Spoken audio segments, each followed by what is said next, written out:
vos tenés una carrera inusual, ¿no? Economista de la Universidad de Antioquia, Sí, doctor en economía en los sí, Andes, sí. y hoy, ¿cómo se dice? Asistente de investigación y profesor en Stanford. Sí, pues contractualmente yo soy algo que se llama como postdoctoral fellow, Ya, em, que se suelen ser como unas posiciones como que abarcan como 1000 vainas. En sí, mi caso es ser profesor, pues como que a mí me contratan para enseñarle sí. ya a hacer cursos, digamos, en Stanford. Porque, Eh, perdón, te interrumpo, porque estaba revisando ahorita algunos como de los economistas visibles que conozco, pues que uno diría como economistas de élite colombianos, Ujú. y la mayoría hacen su doctorado en alguna universidad de Sí, estas top, ¿no? sí, London School of Economics, eh, Yale, lo que sea. sí. Entonces, en ese sentido, vos has tenido una Sí, carrera como inusual, ¿no? sí, sí, eso es raro. O sea, primero los doctorados en general en Colombia son nuevos, digamos, como que Mm, es un fenómeno nuevo. Por años y años no existían programas doctorales en Colombia. En economía ese es el caso en particular. Entonces, cuando yo entré a hacer el doctorado en los Andes, em, realmente no se había grabado nadie. O sea, como que incluso mucha gente me dijo, como, oiga, eso no es una buena idea, porque sí. Tenía Eh, percepción de universidad de garaje, esa, sí, no, esa hay, facultad, ok. sí, incluso todavía, a pesar de que ha pasado mucho tiempo, como que en la academia pues la academia es como una criatura que está como poco expuesta como a las fuerzas del mercado y como la competencia, está como es como lo más cercano como a un mundo como eclesiástico medieval, pues, o sea, como que la Sí. norma y las instituciones como informales es como lo que rige Mm, como el comportamiento de la gente. Entonces hay como unas nociones como de prestigio como muy bien definidas que vienen de la tradición. mm, Y eso entonces quiere decir como que hay unas buenas universidades y la gente que estudia allá es mejor que otras y eso. Entonces aún hoy, después de que pues del programa del que yo me gradué, se ha graduado gente muy talentosa y muy buena. eh, Todavía hay gente como que yo hablo mucho con estudiantes que me dicen como, oiga, yo quiero hacer un doctorado y la inmensa mayoría piensan como, bueno, mi plan A es irme sí. afuera y si hiciera un doctorado aquí es un poco como un fracaso y Mm, eso posiblemente es algo más suave que en esa época, pero en esa época era como clarísimo. ya. Y ese era también mi plan, pues yo cuando yo estudiaba aquí en Medellín economía, pues mi plan era terminar, yo sabía que quería ser como un académico, entonces yo sabía que tenía que hacer un doctorado Mm, y yo quería irme a hacer, mi plan era como irme a hacer una maestría a Europa después del pregrado mm, y después un doctorado a Estados Unidos, como que yo sentía que eso iba a ser como mi formación apropiada, porque yo siempre pensé que era como algo ahí, como un ser medio interdisciplinario, como que en Europa veía la cosa como más humanista, no sé qué, no estoy sí, muy seguro de dónde venían como esos estereotipos, pues, sí. pero eso, y como que pensaba, bueno, en Estados Unidos como que los doctorados son de pronto mejores, no sé. Eh, Ese era mi plan y a ver cuál es la historia. Yo entonces empecé a aplicar afuera. Eh, Hay como varias cosas. La primera fue que me costó mucho como que como hacer aplicaciones exitosas. Mucho de eso tenía que ver con que yo no tenía como el conocimiento cultural que se necesita. Pues bueno, sí, mucho de eso es además como de códigos culturales, como de Sí, que cómo se hace una buena aplicación. Pues sí. esta es una época donde, pues obviamente había internet, pues, pero no había como espacios donde se hablara de esto activamente. Mm. Y nadie como que en mi círculo social hacía esto, es decir, como Claro, que hay como unas reglas tácitas para uno entrar a Stanford, para uno entrar a sí, Harvard, tal cual, tal ¿no? cual. Yo veía estos días una cosa que alguien llamaba The PTSA y yo sí lo veo mucho. Yo he visto algunos ensayos de aplicación a MBAs pues de gente colombiana y la fórmula, yo no sé si esto es lo que hace todo el mundo, es medio pity. Es como, yo soy colombiano y no sé, me impactó muchísimo el terremoto en Armenia. Y pues en ese momento esa persona seguro vivía Sí, no, sí. en Barranquilla, o sea, y por eso ahora quiero ir a Harvard para terminar de formarme Sí, y poder que no se repita nunca un terremoto. Es un sí. poco como el PTSD. Hay mucho de eso. O sea, el problema que enfrentan como estas universidades, y pues yo ya estoy expuesto como del otro lado, como de la historia, es, claro, no tiene cientos, sino miles de aplicaciones. Sí, Normalmente de gente muy buena, ¿no? Y uno puede recibir solo un puñado. sí, Entonces, hay como dos elementos como de como de selección, como que ayudan a distinguir como cuáles son las señales. Y digamos, una aplicación está llena como de señales blanditas, ¿no? Como, porque uno lo que quiere es como elegir a los más talentosos. Y eso pues es una cosa difícil de identificar aún cuando uno conoce por años a la gente. Entonces, unos son eso, como la cultura sobre qué cosas son como valiosas y no, y hoy en día eso se premia un montón, como que yo soy como súper crítico de lo que siento que es como una cultura de la victimización, como sí, que se ha ido celebrando,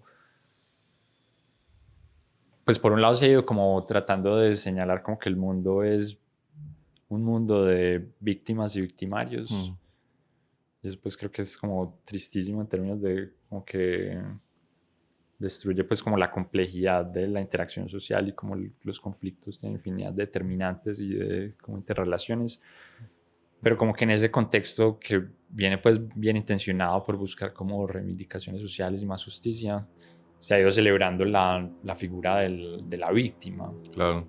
Y entonces eso ha hecho que la gente como que sistemáticamente trate de señalarse como víctima. Mm, Yo estuve hace no mucho en una fiesta en, en la escuela de leyes en Stanford, que hay, digamos, como que en las universidades gringas hay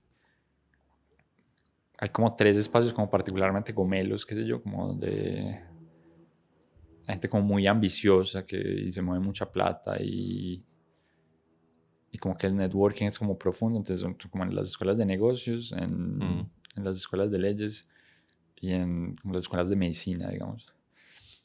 Eso como para definir como el contexto, ¿no? Y entonces en esta fiesta era como una fiesta de celebración de como la latinidad. Y la persona y había una persona dando un discurso y contaba eh, muy elocuentemente como que sus abuelos habían sido latinos. Ella no parecía muy latina y hablaba con un acento muy gringo, hablaba de sus abuelos sí, y de lo difícil que fue su vida. Yo no sé nada de esta persona y no que sea como tremendamente competente y que tuviera como muy buenas como, como intenciones con toda esta fiesta, pero todo lo que mm, quiero decir es como que su discurso fue fundamentalmente elogiar como las vicisitudes de sus abuelos latinos migrando a Colombia y toda la celebración tuvo un poquito ese tono de los latinos en Estados Unidos son unas comunidades como marginalizadas mm, y hay unos estudiantes aquí que queremos celebrar como esta cosa porque estamos como conectados a ellos. Y yo creo que eso no es necesario en cierto sentido.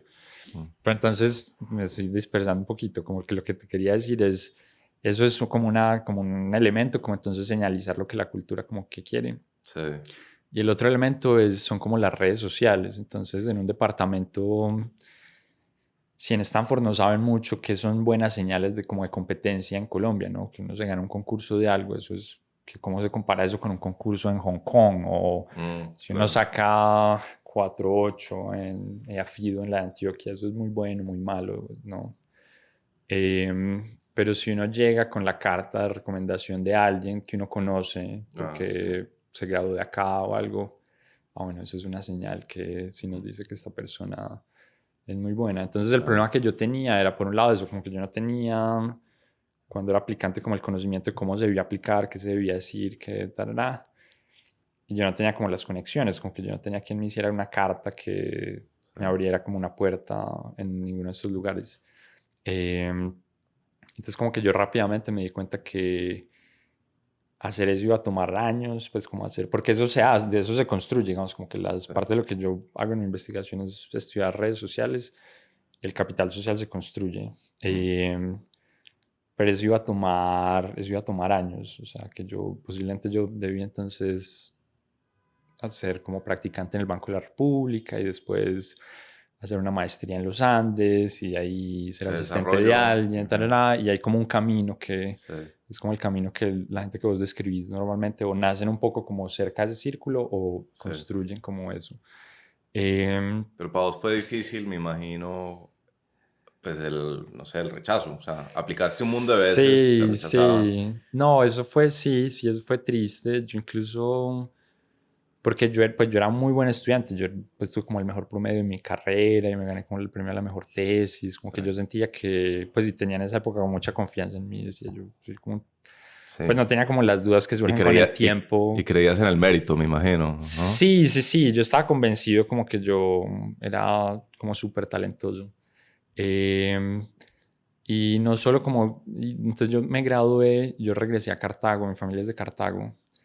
Entonces no solo era como que yo veía como los rechazos de estas universidades, sino que yo también veía como mucha otra gente como de mi generación se estaba enchufando como en pues no suena algo como despectivo, pero estaban teniendo como carreras como muy prósperas. Pues yo regresé a Cartago Mm. y estaba dando clases en Cartago, que pues disfrutaba mucho mi trabajo y la gente me quería y me respetaba, pues era profesor pero pues como que sentía, como que empezaba a sentir como que mi vida iba a ser como que mi carrera iba a ser la carrera como un profesor como de pueblo, de un académico de pueblo, que de nuevo no hay nada malo con eso, pero Sí. pues yo esperaba como algo distinto como para mi vida. Y entonces como ver que eso, como que otra gente, eso fue como súper frustrante inicialmente.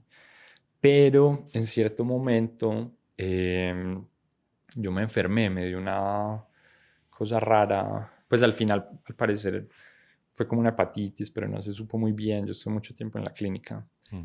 Eh, y, y eso cambió como mi forma de ver el mundo, pues como ¿Por qué? Por el que sentido de mortalidad. sí, sí. Hubo cierto momento en el que parecía que podía tener como una enfermedad como terminal, como que en cierto Sí, momento mientras diagnostican cosas pensaron como que podía ser un cáncer y no sé qué. sí. Em,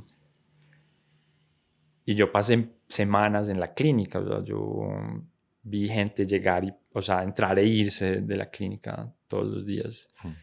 Y, y sí, como que entonces cuando yo salí, es decir, como que en este momento no es como que yo en ese momento dijera como, bueno, la vida es frágil y no, yo he hecho hasta, recuerdo como que era hasta muy entretenido estar en la clínica, pues después de que me empecé a sentir como bien, que me seguían haciendo, porque al principio me sentía, Fatal, pues no puede sí, hacer no puedo nada. hacer nada y era horrible, no sé qué, pero yo me fui mejorando y seguía en la clínica porque me seguían haciendo como exámenes y cosas. Ujú. Entonces ya me parecía ya está como entretenido, como que entonces ya había perdido un montón de Porque peso y podías entonces, leer y te llevaban la sí, comida y no tenías que preocuparte tal por la cual, tal comida. cual, tal cual. Y entonces me acuerdo algunos de los libros, me leí un libro sobre el poblamiento de América, que es un clásico, pues como de los 40, pues yo no sabía nada Sí, de cómo había llegado el hombre a América, digamos, sí. los seres humanos a América. Y recuerdo como eso, pues no tenía nada más, no tenía ninguna, como todas estas, porque también estas aplicaciones esto venía con mucha ansiedad, porque yo Mm. decía como, pues además como esta preocupación que te describía, como también, bueno, ¿qué voy a hacer yo? Como que, no, estoy como en esta competencia por, Mm.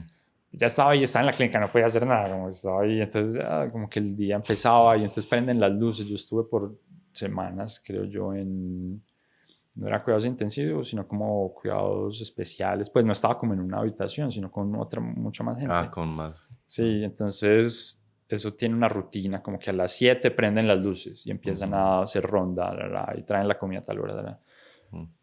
Entonces yo me levantaba y como que leía y no sé qué. Y entonces cuando salí, ya como que no, como que todo había cambiado un poquito, como que mucha de esa ansiedad y eso se había ido. Mm. Y pues sí, quizá también esa preocupación como por el prestigio y no sé qué. Y por esa época, entonces yo empecé ya a trabajar como más tranquilo en Cartago, como sin, un poco sin esa como angustia como existe o como profesional. Y en esa época conocí al Andrés Álvarez, que sería mi asesor en los Andes. Y porque yo seguía con mis planes, como que yo quería hacer como un doctorado o algo. Sí. Pero entonces lo conocí a él y él me dijo, pues mire, pues aquí tenemos un doctorado que es pues creemos que es bueno y pues le trabajamos mucho y lo hacemos como con, Sí.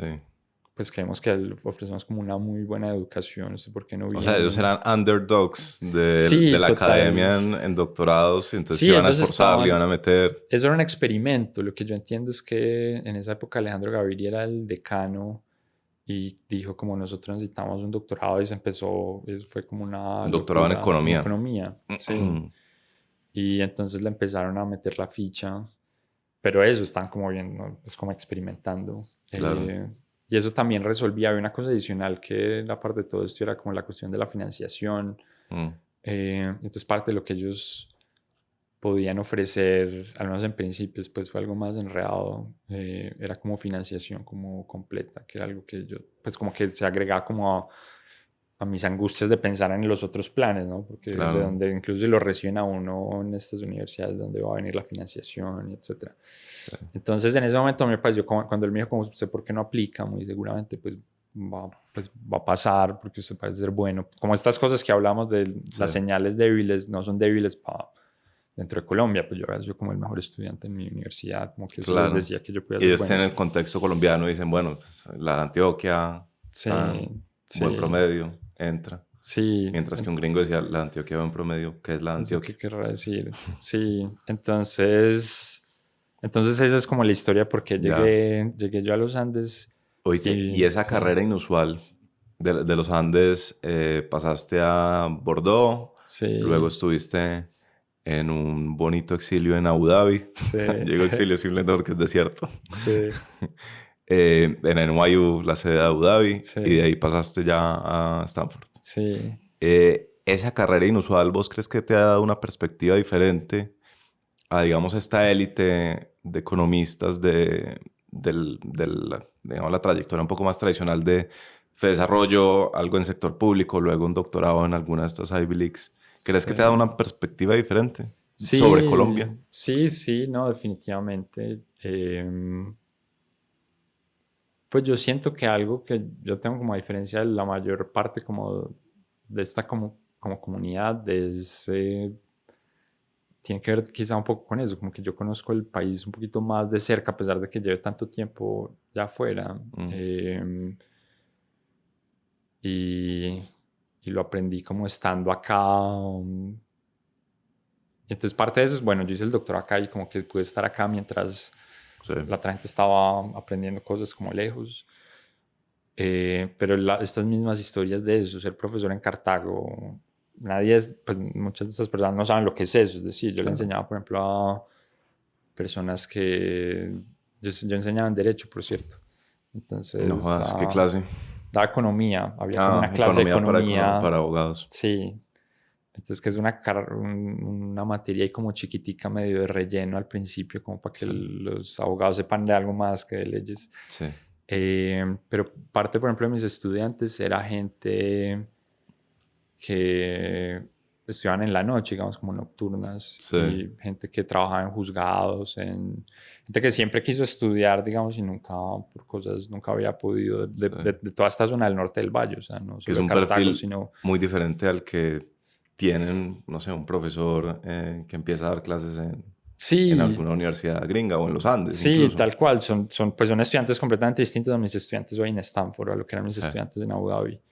Eh, y yo aprendí un montón de eso, o sea, como de entender, por un lado, como la cuestión personal de qué motiva a alguien irse a estudiar. Yo pensaba como uno irse, mm, pues uno trabaja todo el día, yo daba clases los viernes, me acuerdo, al final del día, irse uno al final del día, después de trabajar toda la semana, a ver clases de economía, están queriendo ser abogados.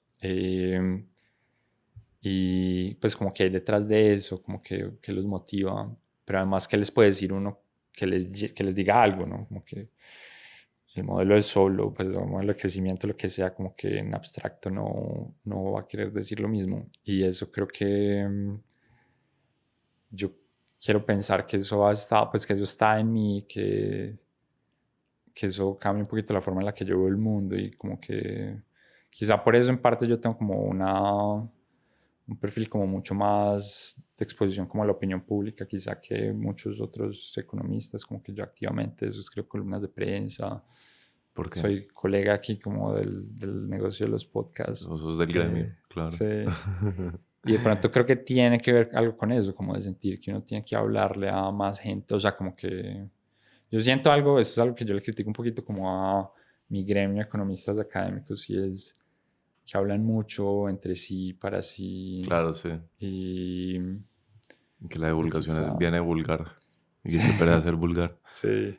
¿Y vos crees que tiene que ver con los estudiantes que tuviste? Quizá, o simplemente sí, con estar un poquito más expuesto como a Mm, cosas fuera como de la academia. claro, Hacer un doctorado aquí en Colombia también es eso, como que la comunidad es mucho más chiquita, o sea, como que uno, claro, sí. está en un departamento, el departamento de los Andes es como muy activo y demás, Mm, pero aún así no está uno en, no sé, cuando uno está en un campus gringo, exceptuando pues las universidades que están en ciudades grandes, está uno en su burbuja por años y todo es, yo lo veo, o sea, que la gente pierde un poquito como la noción de las proporciones claro. y no, de hecho se chiflan un pelín, como de, Eso es un poco, yo creo que eso es paralelo como a estas series, no sé si has visto como estas series de ciencia ficción.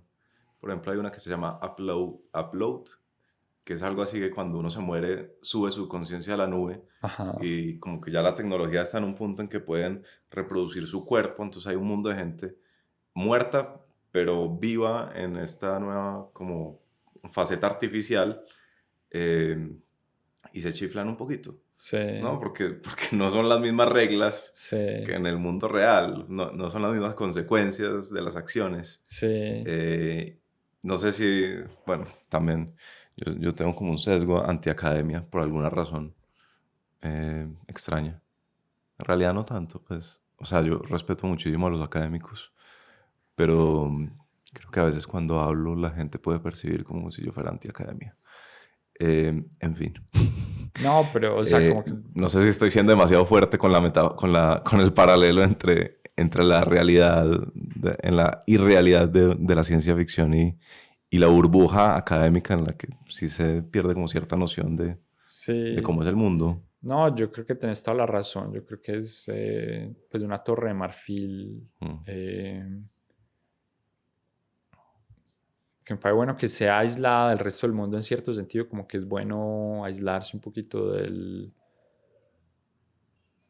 Por ejemplo, cuando uno es un científico social que uno tiene que con frecuencia discutir cosas que son como muy intensas emocionalmente para la opinión pública. mm. Es bueno que haya gente que esté como desconectada y siéntese a pensar en esto y olvides de que en el contexto colombiano de que Petro, que Uribe, Sí. o sea, como que eso posiblemente no importe mucho, O de digamos. que la gente se va a ofender por usted estar Sí, considerando cierta como, hipótesis. sí, sí, es como decir, usted siéntese a pensar y eso es como que entiendo el valor de eso y creo que es una de las cosas que me gusta mucho de la academia. Sí.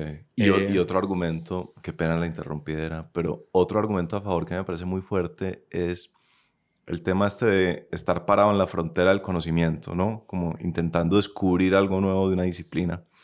Eh, y el hecho de que uno diga, claro, esa gente solo conversa entre ellos, pues se explica por el hecho de que hay un mundo de conocimiento que ya existe y que no pueden estar devolviéndose a lo más elemental, a lo más aguadito para que se entiendan, sino que la discusión que va a avanzar la frontera del conocimiento, ¿no? Lo que va a crear algo nuevo, tiene que darse como en un lenguaje y en un contexto supremamente especializado, ¿cierto? sí, Mejor dicho, vos sos postdoctor en economía, yo soy postdoctor en economía, estudiamos las mismas disciplinas, yo asumo que vos sabes un montón de cosas y vamos a sí, tener una conversación a un nivel ya, pues que no, no va a ser masiva, no va a ser para el vulgo, no va a ser divulgativa, pero que es la que sí. tenemos que tener si queremos pensar cosas nuevas que no se han pensado. Eso es cierto, eso es cierto.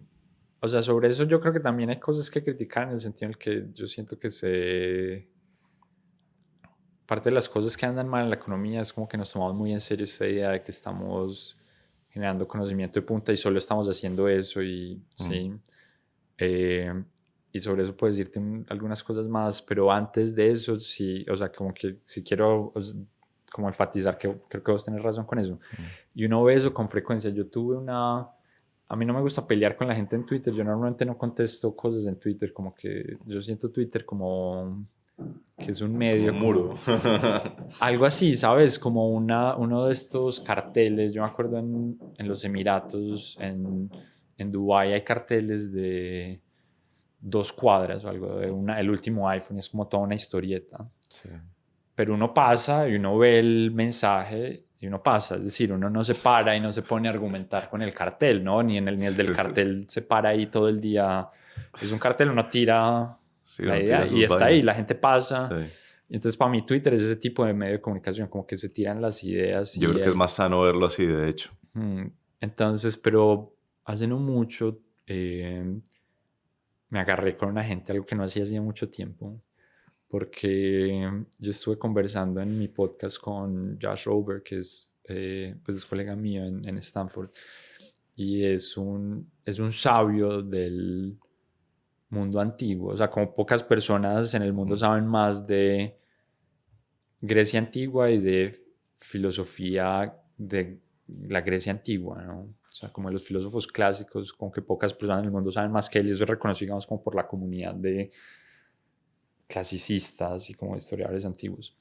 Y él escribió un libro, y pues está en mi podcast es como de libros nuevos en historia económica, en el que hablaba sobre la racionalidad práctica en el mundo griego. Y él respondía un poco como a una idea dominante como en esta literatura de que describe Grecia antigua como un mundo ritualístico, en el que estas motivaciones como modernas del lucro y la racionalidad estratégica no existían, que eso es como un invento de la modernidad. Y él básicamente sacó un libro diciendo como todo eso está equivocado. Y hubo gente en Twitter que decía como, eso es obvio, eso es una bobada, cualquier persona que haya leído a Aristóteles, sí, y es como esta, o sea, por un lado tienen, digamos, como que el error como crucial de ellos tiene que ver con confundir como la racionalidad como moral que se exalta como en la filosofía griega, digamos, y esa es como la contribución como socrática, si se quiere, como esa tradición, decir como, bueno, uno puede racionalmente pensar en cuál es como el comportamiento como más apropiado y etcétera. Y ese es como el germen, digamos, como la filosofía occidental, nuestra forma de ver el mundo. Pero eso es distinto a esa racionalidad práctica que se parece como la teoría de juegos moderna, que es lo que Josh está tratando de decir. Entonces, esta gente Está diciendo que sí existía en la Sí, antigua Grecia. sí, Y en Twitter te básicamente. estaban diciendo que eso es obvio. Que eso era obvio, que Okay. eso, sí, porque de nuevo están como confundiendo esta racionalidad como moral con esta racionalidad práctica. Es como el error como conceptual. Sí. Pero mucho tiene que ver con que ellos no conocen la literatura. Es gente que alguna vez vio una clase de filosofía clásica y entonces leyó a Aristóteles y entonces tienen como el conocimiento más básico, y hay gente que ha pasado años y años como encontrando como y hay discusiones como sobre la profundidad de estas cosas, y esta gente las ignora completamente. Este libro resultó de una lecture series y ahí, perdón, pero como de estos, digamos, el mundo gringo, sobre todo en las humanidades, hay un poquito estos rituales en los que normalmente hay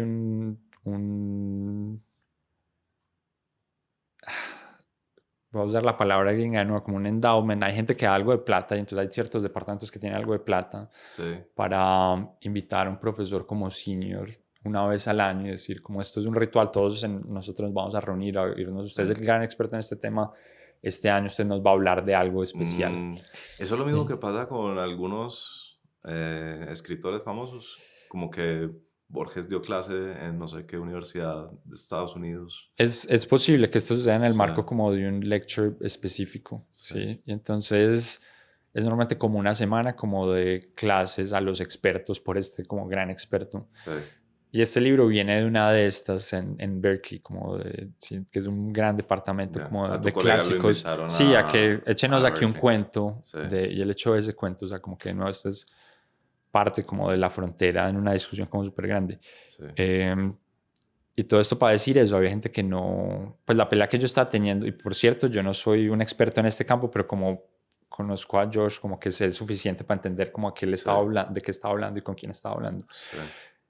Y no tiene sentido como que está, o sea, como que es literalmente lo que vos decís, como que uno no puede estar no se puede avanzar en una disciplina si uno está como teniendo, ¿no? Como estas conversaciones como sobre las cosas básicas. Sí. Ahora, creo que el problema con eso es que abre como una visión muy elitista del conocimiento, de la academia, de la ciencia, y es como existen esta gente con bata, Sí. que estas élites que piensan y hablan como por nosotros. Mm. Y creo que a eso hay como algunas críticas razonables, en parte además porque estas comunidades, aunque guiadas como por el conocimiento, también están guiadas somos humanos, pues, o sea, como que uno es un grupillo después de todo, de gente Sí. tratando de señalar quién es más chévere que el otro. Sí. Y el día a día de la academia está muy lleno de eso, y por eso creo que los outsiders suelen como revolucionar como fácilmente como las disciplinas, porque traen como un aire, como un chorro de aire fresco, de que ustedes llevan años peleando de cosas y quién es más chévere, usted es mi amigo, entonces hablo de sus ideas y no de las otras, y Sí. en fin, pero... Ahora, las incursiones de académicos buenos de élite en la divulgación también son muy apreciadas, ¿no? Pues uno piensa en el libro este Thinking Fast and Slow, Sí, cómo calcula uno el impacto de ese libro, ¿no? sí, Esto es Kahneman y Tversky. Tversky, sí, Tversky. Y sacan unos libros que no es casi como una faceta extraña en ellos, porque no le están hablando a su comunidad académica, sino al vulgo, ¿no? Al pueblo. sí, Pero termina siendo libros tremendamente útiles, creo yo, y también significativos.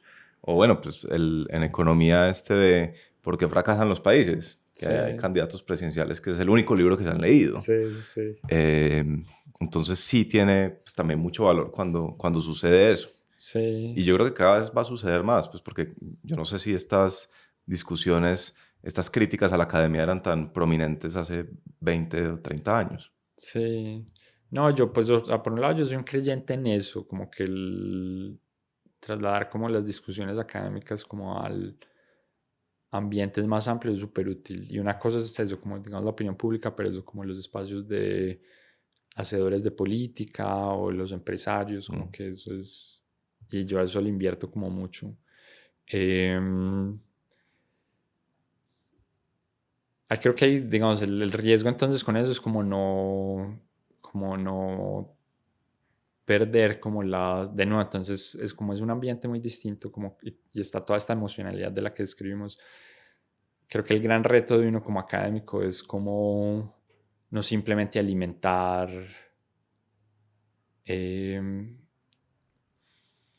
como alimentar cierto tipo de discursos con ciertas ideas. Entonces creo que lo que quiero decir es fácil como instrumentalizar como discusiones académicas como para el beneficio de ciertos grupos. Y yo creo que hay Ok. ciertos académicos que se sienten muy cómodos con esa posición, y es sobre todo gente fuera como de países como el mundo en desarrollo, el que es muy cómodo ser invitado a echar unos cuentos Ah, y claro, entonces alimentar la narrativa del gobierno de turno, por ejemplo, claro. como, Sí, sí, y sí. dejar de lado que muchas de las cosas que uno está diciendo son producto de discusiones como profundas, hay como sutilezas y hay, Sí, sí, sí, sí. y entonces, por ejemplo, eso pasa cada tanto en Latinoamérica, pero recientemente esa es una crítica que hay gente que le ha hecho a Mariana Mazzucato, por ejemplo, Sí.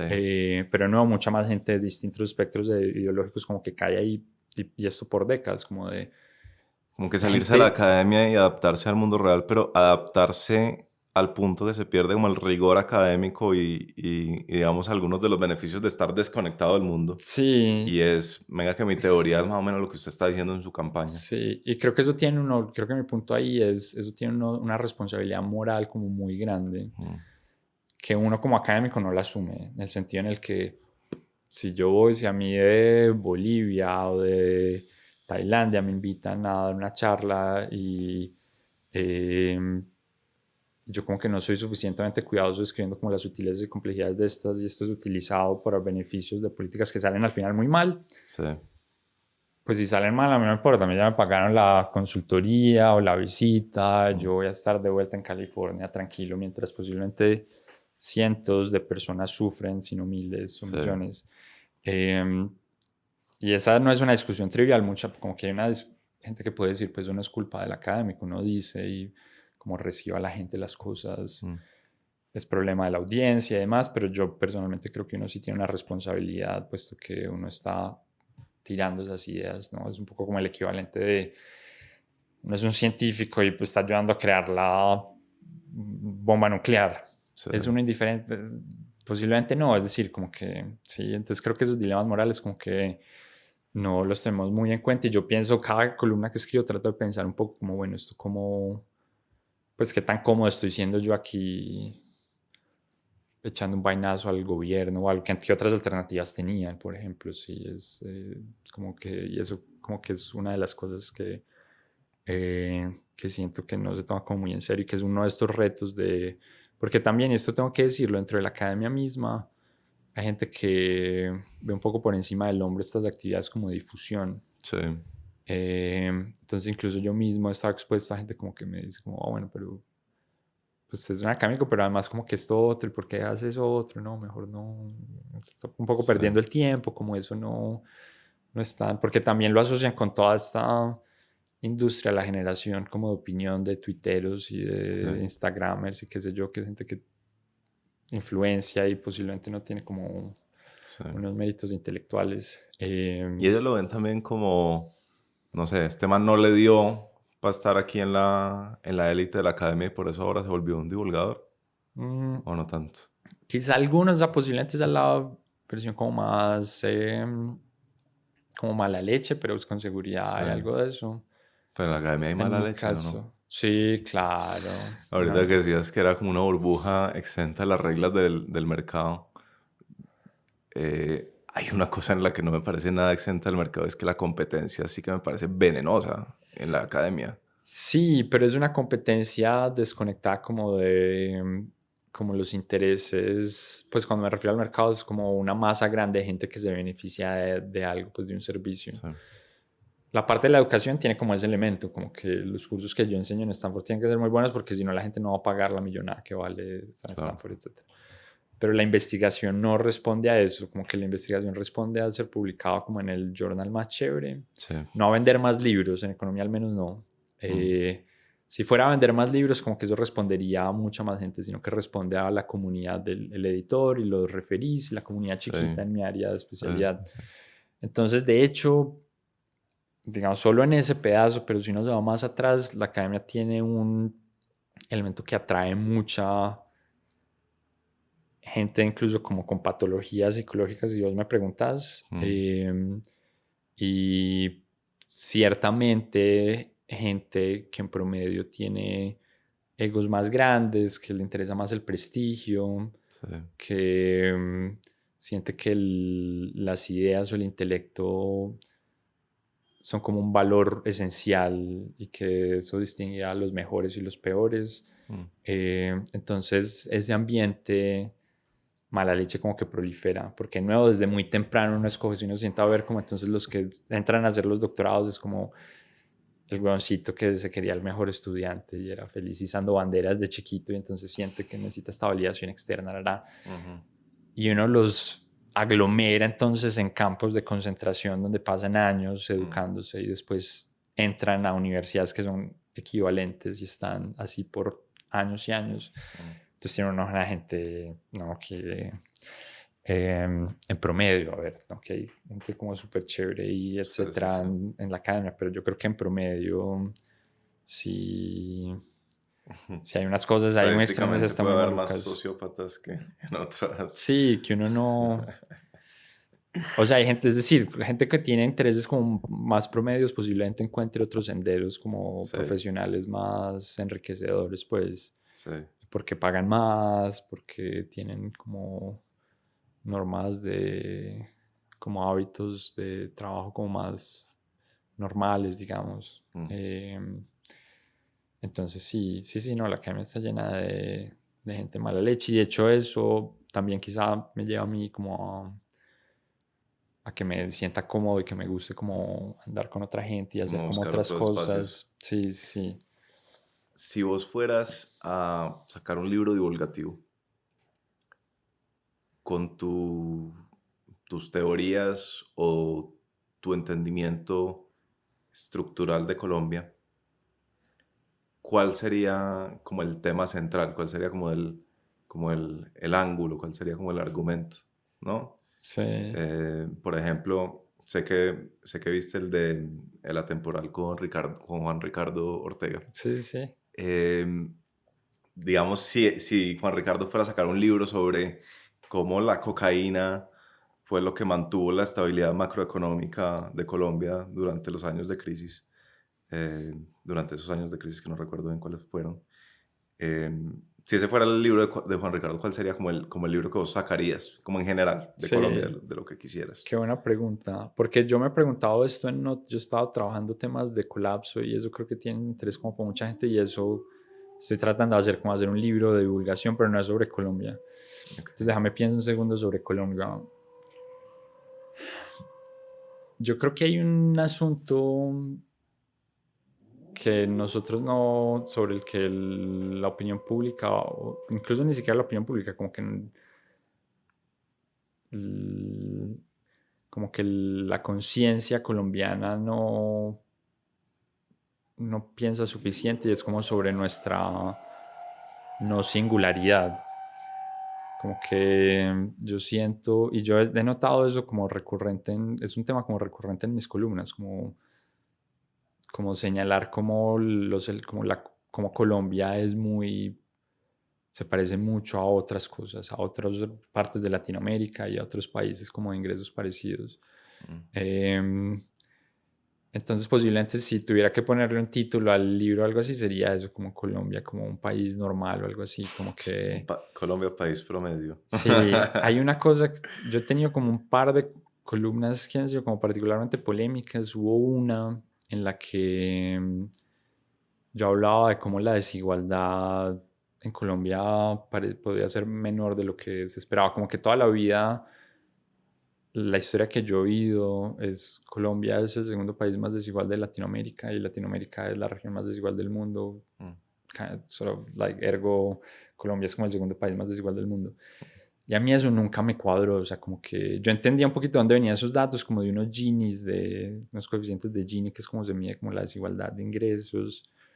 Y Haití entonces tenía como un Gini más alto, o sea, como que los números como que más o menos están ahí, pero yo no veía, es decir, como que mi experiencia de vida no me sugería que había algo mal con esa historia, porque, pues por un lado, como que el resto de Latinoamérica no parecía mucho menos desigual que Colombia, o sea, si yo Mm. pensaba, o sea, si uno va a Lima o a Sao Paulo o a Río o a Santiago, es decir, como que uno podía ver, pues a mí me costaba pensar como aquí hay menos desigualdad que en Colombia, o sea, en Colombia hay mucha desigualdad, uno camina por Medellín o por Bogotá y uno dice, claro, la desigualdad está aquí, no ve estos carros lujosos y uno ve gente recogiendo cosas de la basura, Mm. no es lo mismo en todas estas ciudades, uno está pensando, y los barrios pobres en las montañas, o sea, como que, entonces a mí eso me costaba como, yo viví en los Emiratos Árabes, yo viví Sí. en Abu Dhabi. ¿Y hay desigualdad? Sí, es decir, es un lugar donde hay fortunas gigantescas Sí. y hay millones de trabajadores que quizá no estén por debajo del umbral de la pobreza porque son migrantes y entonces hay cierta regulación y hay como toda una serie de gente que cuestiona si esa regulación se cumple o no. Mi percepción es que en general sí, por cierto, pero quizá entonces hay menos pobreza extrema, pero la brecha entre, es decir, yo los carros que uno ve en Abu Dhabi o en Dubái, yo creo que nunca los he visto acá, no los he visto en ninguna otra parte del mundo, Sí. digamos, como que la cantidad de fortunas Sí. es gigante, es decir, como que es un ambiente mucho más desigual a como a todas luces. Entonces, de nuevo, como que yo decía, hay como algo malo aquí. Y parte de lo que ha ido pasando en años recientes es que la creciente como preocupación por la desigualdad en el mundo ha hecho que se recojan mejores datos y eso empieza a sugerir que pues que mi interpretación no era como equivocada. Lo que parece ser es que cuando uno, por ejemplo, ve datos sobre la fracción de la riqueza en el top 10, en el top 1, es como una medida como mucho más mucho mejor para comparar entre países como desigualdad. Uno ve que Colombia es sí, básicamente más o menos igual de desigual que Chile, que Brasil, que México. Es menos desigual que seguramente muchos de estos países del Medio Oriente, que lugares como postsoviéticos, que eso me parece normal, digamos, como que, bueno, una de las razones por las cuales, y todo esto viene como esta cosa de la identidad como colombiana, por un lado mucha gente sentía que yo estaba como minimizando el problema de la desigualdad, que eso en como una generación que le preocupa tanto la desigualdad parece ser como muy ofensivo, lo cual no era el caso, digamos, como que yo siempre, esa columna creo que empezaba como, mire, la desigualdad en Colombia es mucho más alta de lo que todos quisiéramos y lo que moralmente cualquiera podría aceptar, pero es menos de lo que seguramente pensamos. Pero creo que lo que en el fondo a más gente le molestó es que había como cierta noción de como de orgullo en ese puesto, como en ese segundo puesto, de somos un lugar especial. Sí. Y me acuerdo hablar de esto con Josh, este colega del que te estaba hablando ahorita. Y yo le decía como la gente estaba brava, hay gente que me ha escrito cosas feas y no sé qué.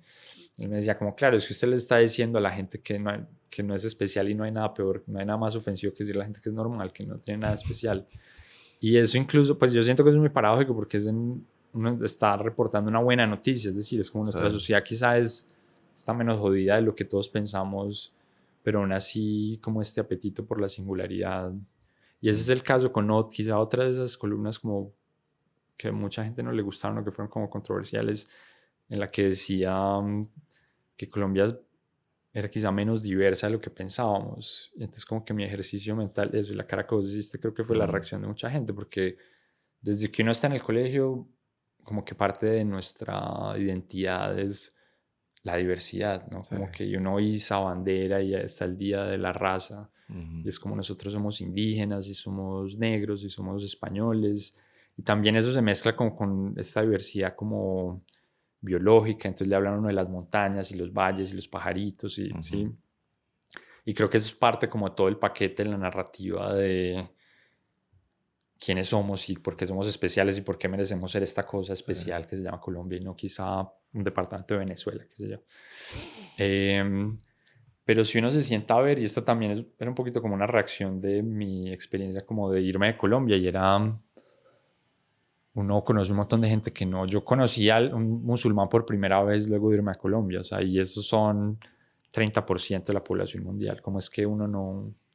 Sí, pero en cualquier parte, en Madrid vos te montas un bus y ves a un musulmán buscando hay gente que, el ejercicio del bus me parece como un buen ejercicio, creo que en la columna lo usaba, y es un bus que posiblemente sale una cosa más representativa como del promedio de la sociedad. Uno se monta en un bus en Colombia, en cualquier ciudad grande de Colombia, en Medellín, en Bogotá.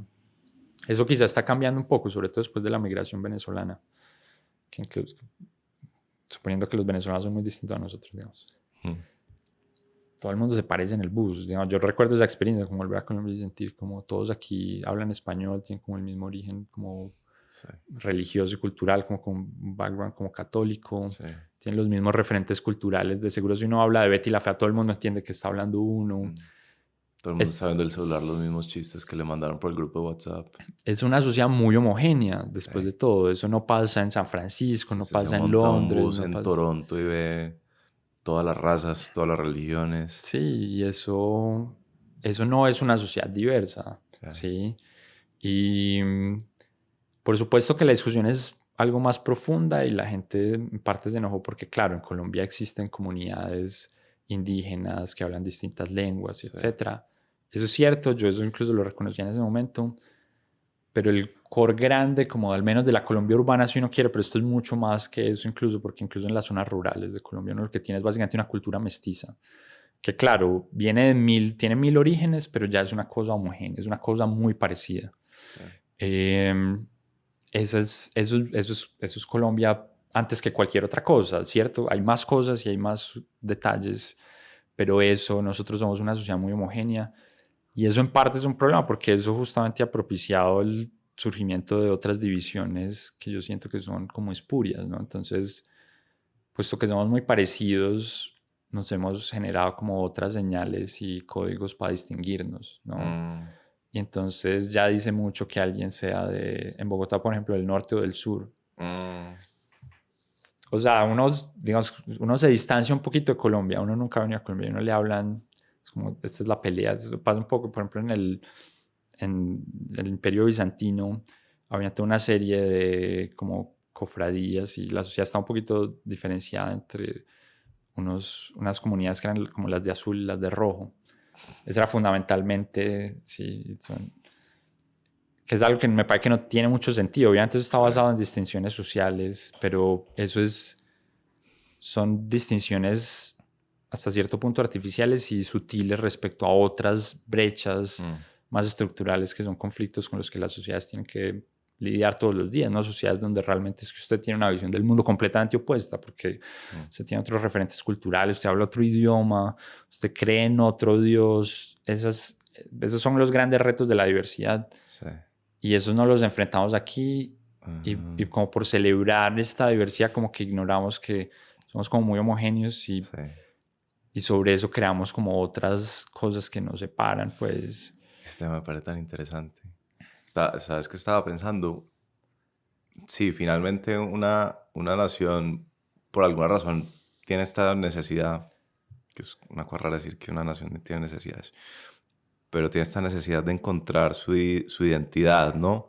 Y es un tema de distinguirse, que es lo mismo que estás diciendo, la gente es tan homogénea que se inventa unas cosas artificiosas para distinguirse, o bueno, con algunos elementos problemáticos para distinguirse. Sí, Em, y, y bueno, no sé, yo también tengo como una visión muy reduccionista de Estados Unidos, como si Estados Unidos tuviera esa identidad por lo menos un poco más delimitada por la narrativa esta del sueño americano, em, que les ha permitido, aunque bueno, hoy en día no es el mejor ejemplo de una sociedad no dividida y no problemática, pero si hay un elemento de ser norteamericano, por lo menos que uno percibe es, tienen este sueño americano, no sé, uno se ve la película, no sé si la viste, Air, la de Michael Jordan. Los gringos son unos genios porque pueden hacer de un acuerdo comercial una gran película. Y ajá, esta es la película de cómo Michael Jordan firmó con Nike para sacar los Nike Airs, que son los ajá, zapatos sí, estos icónicos.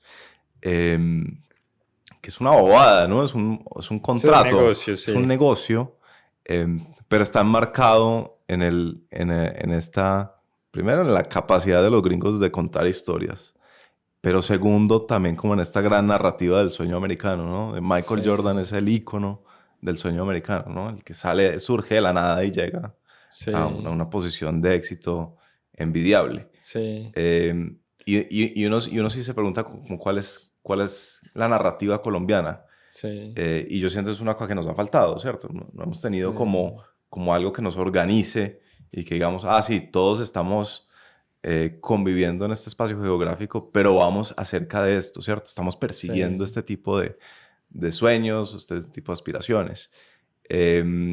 Y tal vez en esa búsqueda de distintividad a lo que hemos llegado es bueno, somos el segundo país más desigual del mundo, sí, o somos el pueblo que ha esperado 200 años a que lo reivindique un verdadero gobierno sí, del pueblo, sí. que no son tal vez los mejores elementos o los más positivos. Sí, no, yo creo que tenés muchísima razón en todo lo que decís. Hay una cosa, digamos, hay una cosa, a mí me parece un resultado súper interesante, esto conectándolo con las discusiones académicas, algo que parecemos como entender bien como de la evidencia como experimental, hablamos en economía, es que las identidades son unas construcciones a veces mucho más em, como superficiales de lo que creemos. Entonces Mm, hay un paper famoso en el que hacen unos experimentos y se forman grupos aleatorios, no se forman ni siquiera grupos aleatoriamente, lo que se le hace es que a la gente se le muestra unas pinturas como de arte abstracto. Y a unos se les muestran unas, qué sé yo, Kandinsky, otros les muestran otras de Picasso. Pues aquí estoy como macheteando el paper, pues. sí. Y muy espontáneamente surgen grupos con unas identidades muy fuertes alrededor de eso, que es un referente por un lado como tan exógeno como se puede pensar y también como carente de narrativa. Es como una cosa, ¿no? Es como, nosotros somos los de Kandinsky y es como, y bueno, nos damos en la cara con... Sí. Y obviamente hay como elementos de identidad como mucho más estructurales como la raza, entonces uno luce distinto, ¿no? Cuando yo ando en Estados Unidos la gente asume cosas de mí porque me veo distinto a otros, ¿no? Me veo como latino y posiblemente piensan cosas que vienen como de herencias como cultural, como históricas y eso. Pero aún así pueden cambiar como muy rápido esas identidades y entonces ser latino de repente es algo cool porque ya hay una película donde los latinos son los héroes y qué sé yo. Y entonces es como que ese experimento ilustra un poquito eso. Cuando los del Nacional se machetean con los del América, pues no podría ser como también basado en una identidad como muy superficial. Si vos me preguntas a mí, no podría escoger ser del otro equipo fácilmente, como que no. Sí. Pero entonces en ese sentido como que las sociedades eso, como que las unen en muy buena medida cosas a veces que son como historias que surgieron y entonces en Estados Unidos por muchos años fue eso, fue esta idea del sueño americano y posiblemente hasta los 90, eso fue así. Yo siento que la crisis financiera como que rompió, pues eso fue como un punto de quiebre, pero viene un poco como la ampliación de la desigualdad, que Estados Unidos está siendo bastante más desigual desde hace al menos 20 años, digamos. Eso ha ido quebrajando, ha ido como destrozando como esa narrativa y parte del conflicto hoy tiene que ver con eso, con ya no hay esta cosa que nos une. Sí. Y creo que tenés razón cuando describís que Colombia quizá ha carecido un poquito de eso. Yo creo que por muchos años, al menos como para nuestra generación, como que la identidad colombiana tenía que ver con tenemos violencia, pero somos más los buenos. O sea, eso era una ¿Sí? narrativa como anti crimen, digamos, es como lo que nos une es estar en contra de las FARC, digamos, por ejemplo, Sí. en los finales de los 90. Y creo que una parte como del conflicto político reciente y de por qué se abrieron las puertas a como proyectos populistas,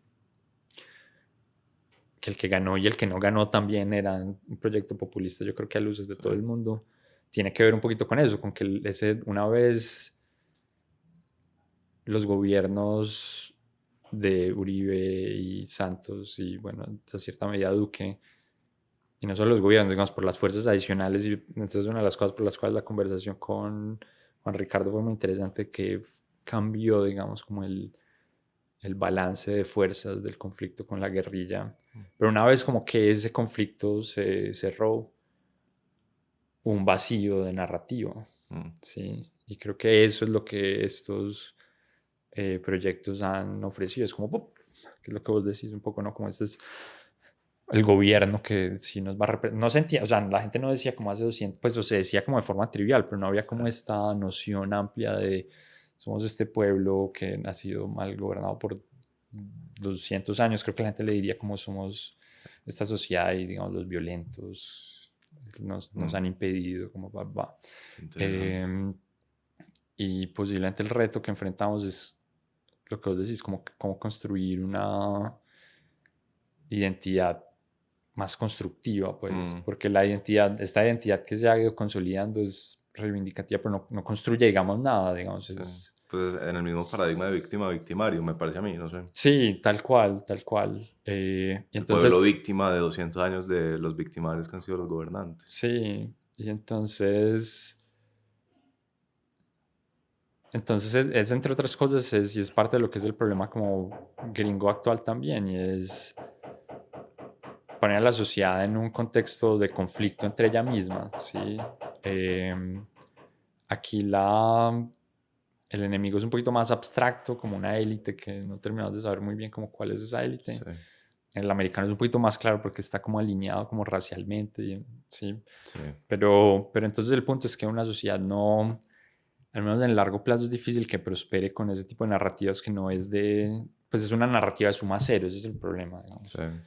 Entonces, claro, uno puede pensar en un contexto en el que Colombia como que redistribuye cargas económicas y políticas, como que redistribuye las cosas que se quieren, como los recursos y el poder, pero no creo que eso baste para que la gente tenga las condiciones de vida que necesita, simplemente porque tenemos niveles de producción muy bajitos, pues como que si nos concentramos como solo en la parte económica, si le restringimos a todo el mundo toda la plata, digamos, como, eso no va a hacer que la gente tenga, simplemente el ingreso promedio no es lo suficientemente alto para que viva como este proyecto político sugiere que debería vivir. Si simplemente somos muy pobres, pues para ponerlo como más claramente.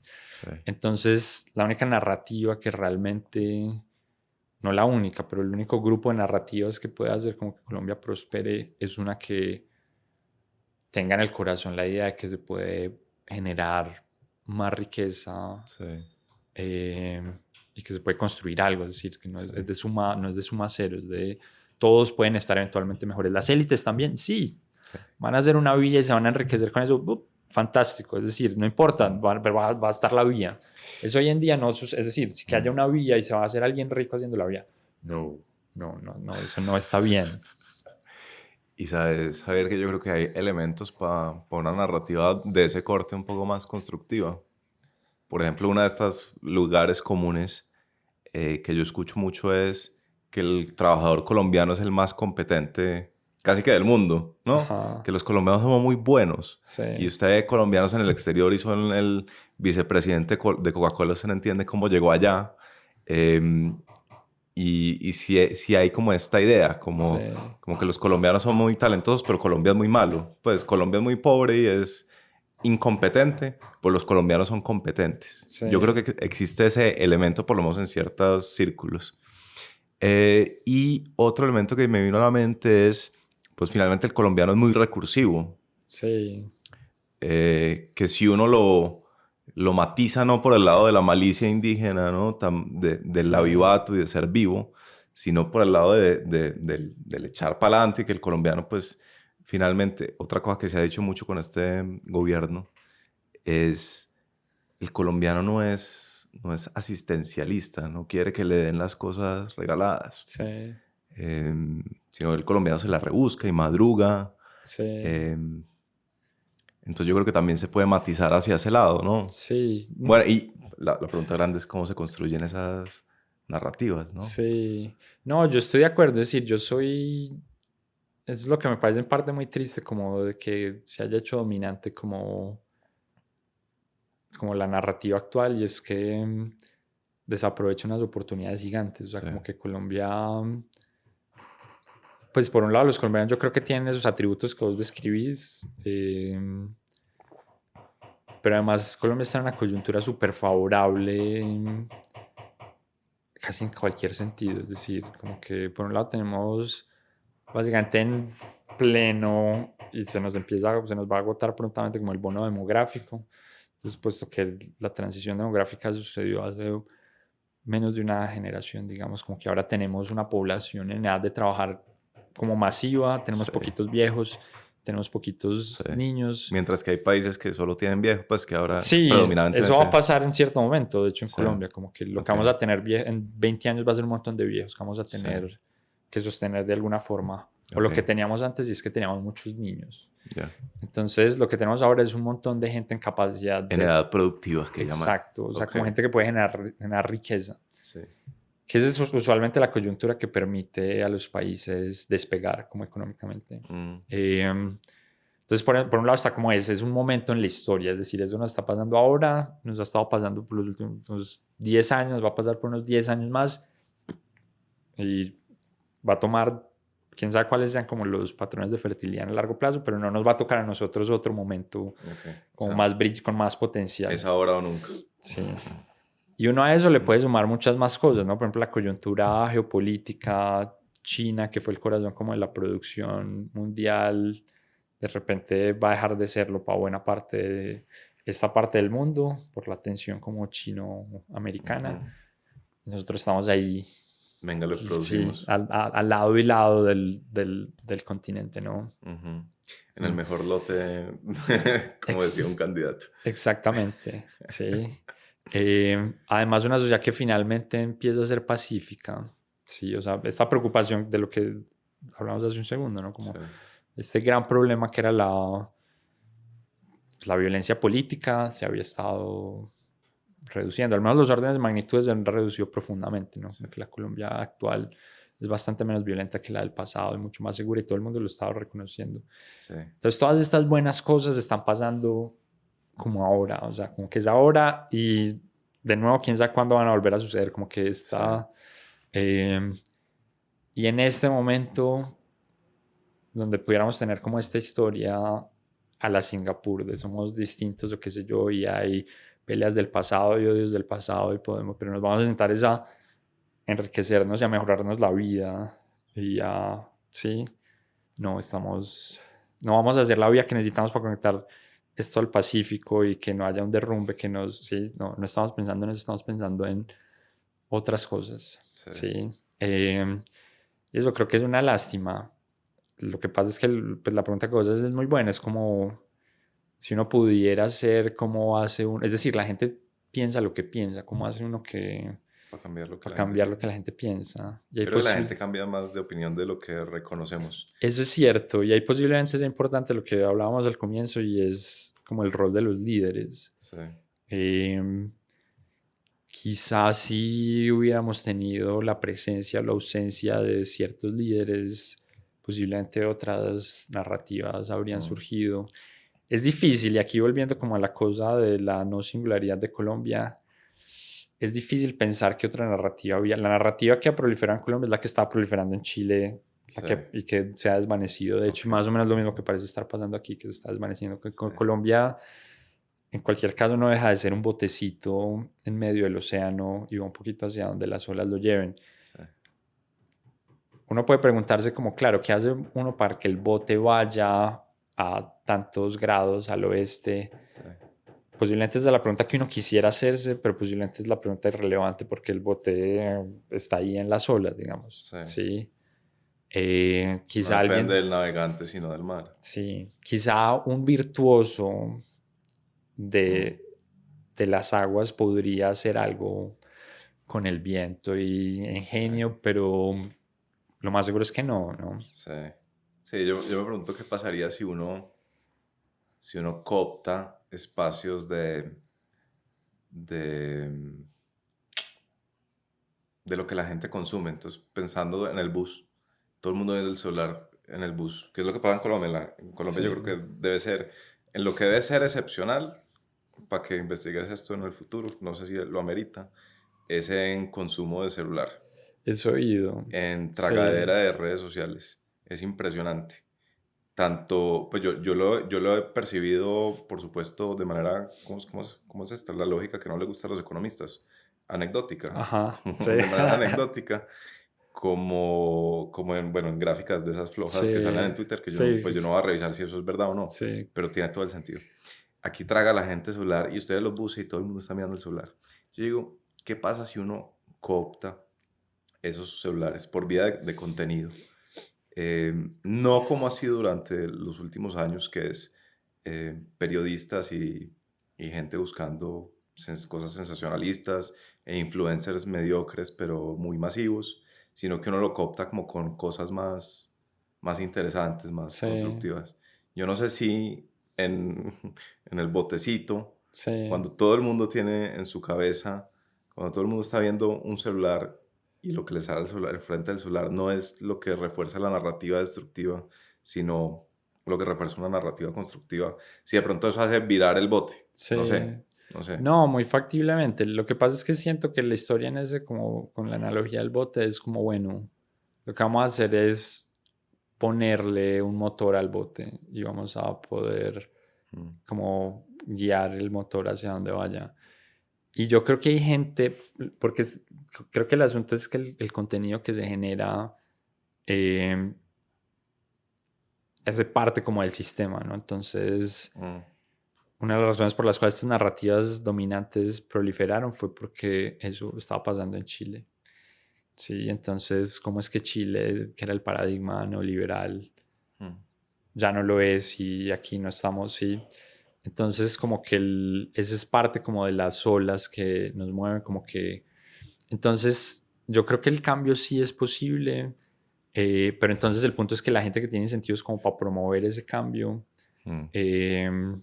está respondiendo un poquito como al ambiente. Claro, sí. Porque lo que más da views es Sí, la misma narrativa de que somos pues unas víctimas de 200 años, sí. ¿no? O que somos muy violentos, eso es lo que más capta la atención. ¿Eso es lo que estás diciendo? Sí, Perdón. sí, y en parte también como que la gente está consumiendo cosas menos constructivas de lo que yo vi a uno pues de estos influencers colombianos que decía como, mire, yo les voy a mostrar a ustedes, pues como que a mí me critican, pues yo no sé el man que hace, es como un modelo, salen calzoncillos, es decir, como que Sí.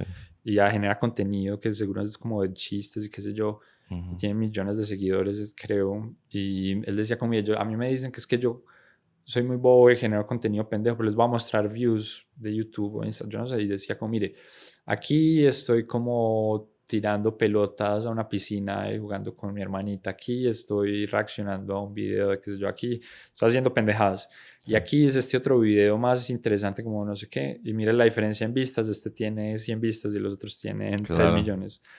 Entonces como que eso está, entonces como que si uno, entonces es como una cosa, como que la respuesta, el tipo de contenido que se genera es parte misma del oleaje, pues del océano en el que uno está. Eso La sí. gente que tiene como incentivos para dirigirla de cierta manera, en cierta dirección, Ah, creo que entonces por un lado la pregunta es ¿por qué tiene ese tipo de incentivos? Y entonces uno puede pensar en un como planificador bondadoso, que le gusta pensar como a los economistas a veces cuando piensan como en el contexto como de una sociedad óptima y es que sí. haría como alguien que es bondadoso y quiere maximizar como la utilidad de la gente.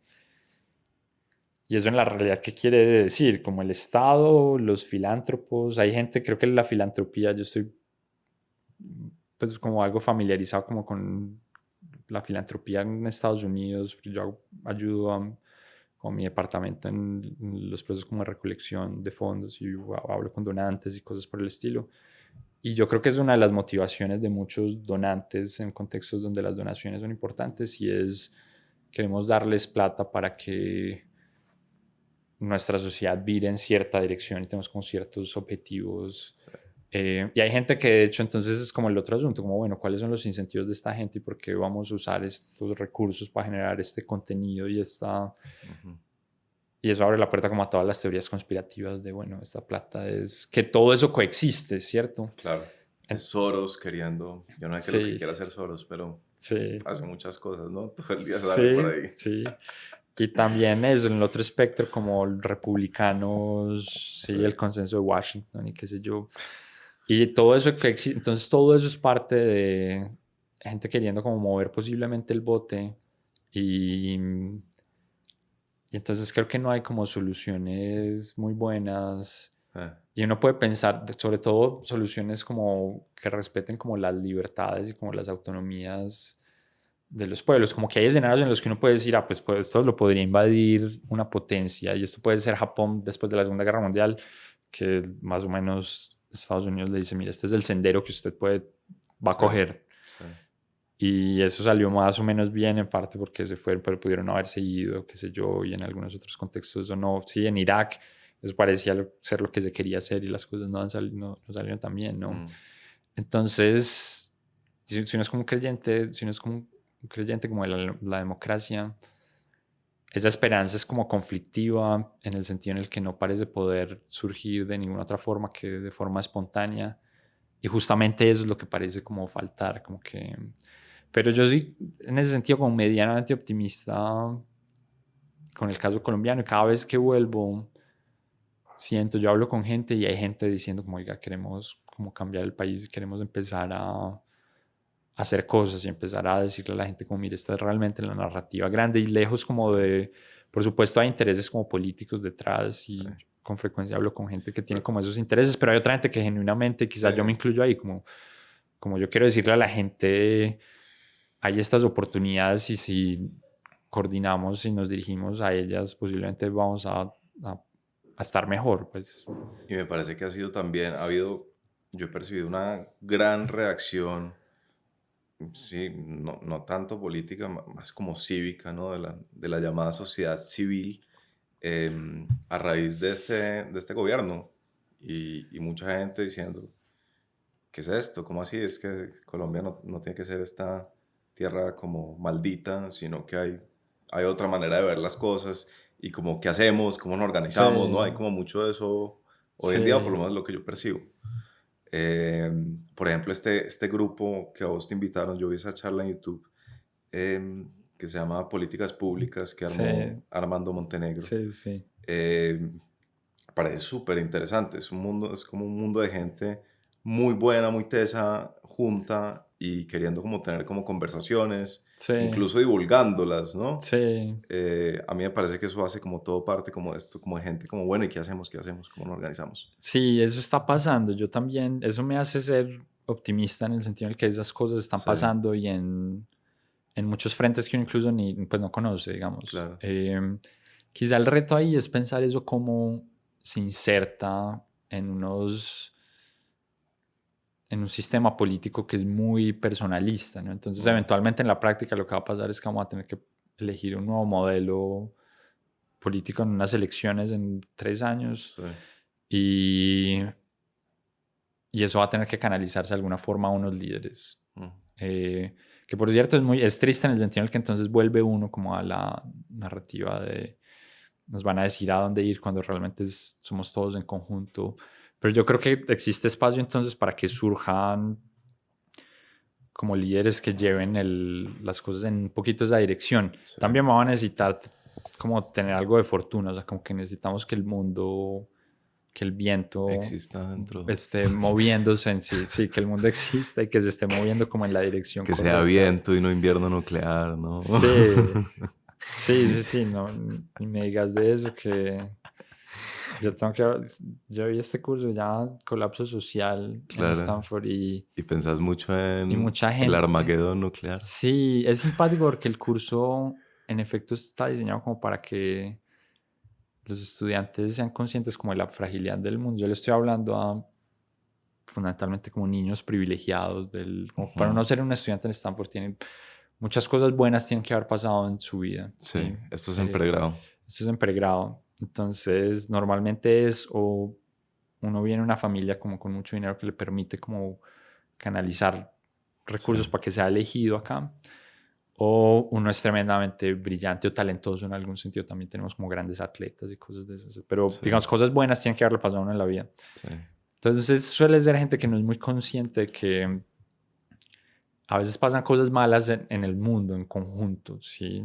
Mm, Entonces el curso tiene un poquito como ese espíritu, como mire, hay cosas que pueden salir mal. Y es un curso pues que yo pienso que es muy chévere porque hablamos sobre todo de historia. sí, Empezamos en la edad de bronce tardía, que hay un colapso masivo de sociedades en el este del Mediterráneo. O sea, este es como el mundo antiguo para los griegos antiguos. O sea, Homero, por ejemplo, estaba hablando como de este mundo que mm, desaparece, no sé qué. Y llegamos eventualmente a hablar de Venezuela y del Líbano como hoy. mm, Entonces es un curso que le dice a la gente como, mire, las sociedades se pueden venir abajo en cualquier momento, pero mucha gente entonces toma el curso porque está como motivada como por un espíritu como catastrófico, ¿no? Que es algo como claro. muy vivo en nuestra generación, creo que Sí, por el cambio climático y entonces hay gente que siente que el mundo va a acabar y que todos sí, vamos a morir. sí, sí, Y el curso realmente no es de eso, como que todos sus escenarios siempre han existido, como que la posibilidad de que caiga un meteorito y todos muramos está ahí, sí, la posibilidad de, bueno, una guerra nuclear ha estado ahí, muchas cosas de ese estilo y esas preocupaciones han estado un poco ahí, pero realmente es, como que mi actitud un poquito al respecto es, eso no debe ser de lo que uno se debe preocupar, es porque si está ahí estamos fritos, o sea, como que sí, estaba hablando con una muy buena amiga mía en estos días, ella es experta, ella es una filósofa experta como en la moralidad de como el mundo tecnológico y la inteligencia artificial como en particular. Entonces ella me decía, mira, hay mucha gente preocupada como por el mundo Terminator de la inteligencia artificial y es sí, como nos controlan las máquinas y nos esclavizan. Que eso es un escenario horrible, o sea, como que es el peor de los mundos. sí, Pero ella me decía, por estar pensando en ese peor de los mundos, no estamos pensando en los riesgos como más inmediatos de eso, ¿no? Cuestiones de privacidad. claro. eh, o fraudes de identidad, o, sí, o una cosa que ella llama como la crisis epistemológica o algo así. Es una vez como que la información que consume todo el mundo la genera una máquina, a quién le crea uno, porque ¿qué es lo que dice la máquina? ¿Sí? La máquina, ¿de dónde saca la información? ¿No? Pues cuando yo digo algo, soy yo y pues tengo como la responsabilidad moral y viene lo que hablamos hace un rato, como que yo de una u otra forma ante la historia puedo llevar como el peso de eso. Pues si es la máquina y entonces a quién le cree, creo que la crisis epistemológica lo que hablan es, entonces uno no sabe a quién creerle, como que hay información a la que, y eso puede ser muy malo para la democracia, para... Sí. No es que las máquinas nos estén dando latigazos y... Sí. Pero eso es muy mal. Es Nos decir, están eso, mandando videos y... sí, eso puede ser suficiente para que la democracia, por ejemplo, en Estados Unidos desaparezca y eso sea un colapso, o que pase algo como, digamos, como Venezuela, como tiene un Sí. estado que colapsa, eso se traduce en millones de personas que tienen hambre, ¿sí? Que la electricidad deja de haber electricidad porque los proveedores de estos dejan de funcionar. Y parte de su punto, y eso creo que coincide en mi curso, se ha ido moviendo cada vez más en esa dirección, es por estar pensando En el fin del mundo no estamos pensando en los 3 grados antes, los 5 grados antes, los sí, problemas que hay ahí, las... que son ya catastróficos de cierta Sí, forma, ¿no? sí. Y es algo simpático cuando uno piensa, el presidente Petro estuvo en Stanford hace no mucho dando una charla sobre cambio climático. De hecho, no fue a dar una charla sobre cambio climático, le invitaron a hablar sobre cosas y él decidió echarle un discurso sobre cambio climático. Claro. Y era un discurso catastrofista, todos vamos a morir. Sí. Extinción. Sí, extinción.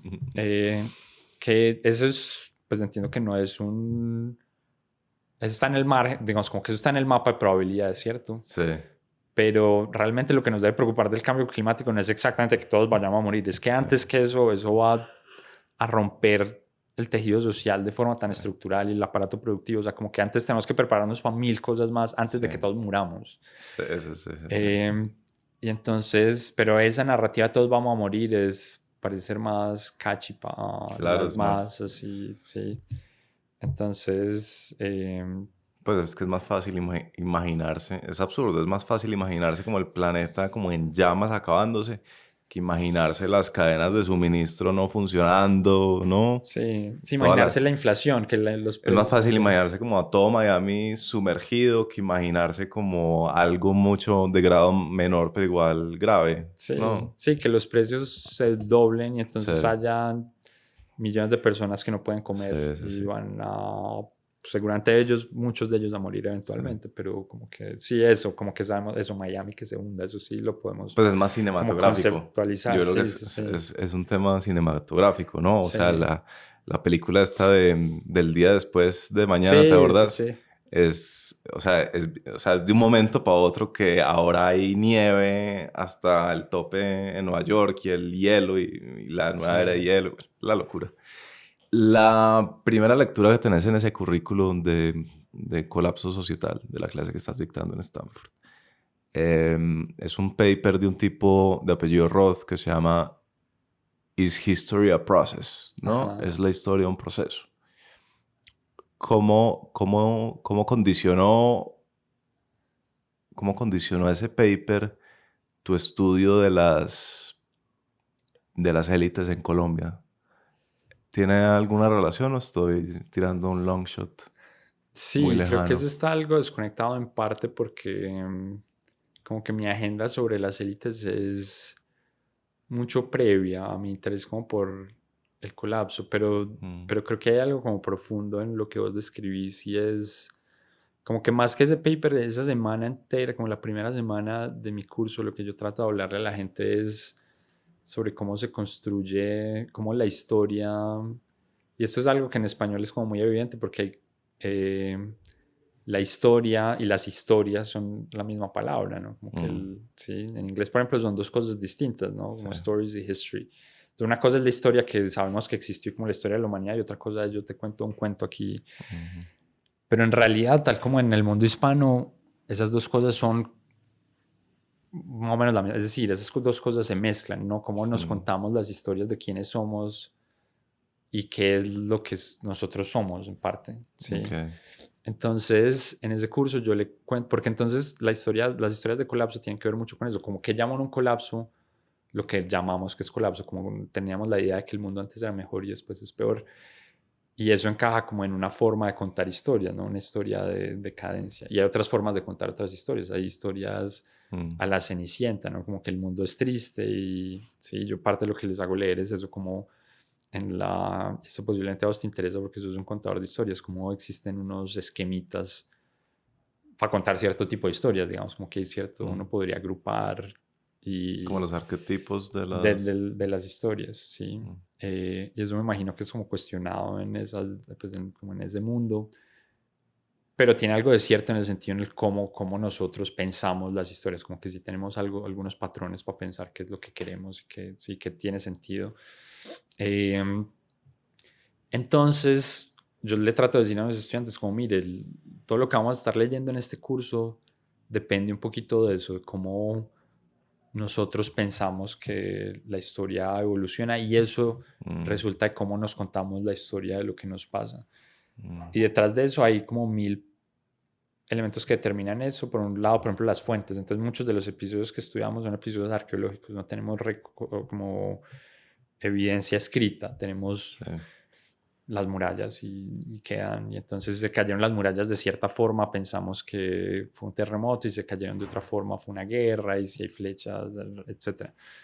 Entonces, la forma en la que nosotros pensamos el mundo depende entonces de la evidencia que encontramos y la evidencia que encontramos depende de las herramientas tecnológicas que tenemos, pero también de dónde hay recursos para hacer investigación en cierto lugar. O sea, también hay un elemento de Mm, y de cómo queremos, cuáles narrativas se vuelven dominantes y cuáles no. sí. Entonces, como que nuestra historia es producto de las historias que nos contamos que dependen de mil cosas. Y eso yo creo que desde que yo empecé a estudiar las élites estaba como ahí, como mi sensación de hay algo en nuestro entendimiento de la sociedad colombiana y la antioqueña específicamente. Yo llegué como al estudio de las élites por Antioquia, Sí. que no cuadra del todo y es producto seguro de unos intereses o incentivos detrás ahí como extraños que no hemos podido como dejar atrás. Entonces hay como, yo puedo ejemplificar la cosa como con dos historias. Entonces por un lado, por ejemplo, cuando yo empecé a interesarme por las élites antioqueñas, me hablan como de la élite. Y eso es algo que todavía es como dominante cuando le hablan a uno de las élites, le hablan a uno como de una cosa como homogénea, como común, Sí. como si todos se sentaran en la misma mesa a tomar decisiones sobre cómo se maneja el país. Y a mí eso nunca me cuadró muy bien, como Sí. que pues yo estaba en esa época estudiando economía en la de Antioquia y como que estaba siendo indoctrinado en la fe del individualismo metodológico y no, y uno es un individuo y no. Y yo sentía que eso reñía un poquito con eso.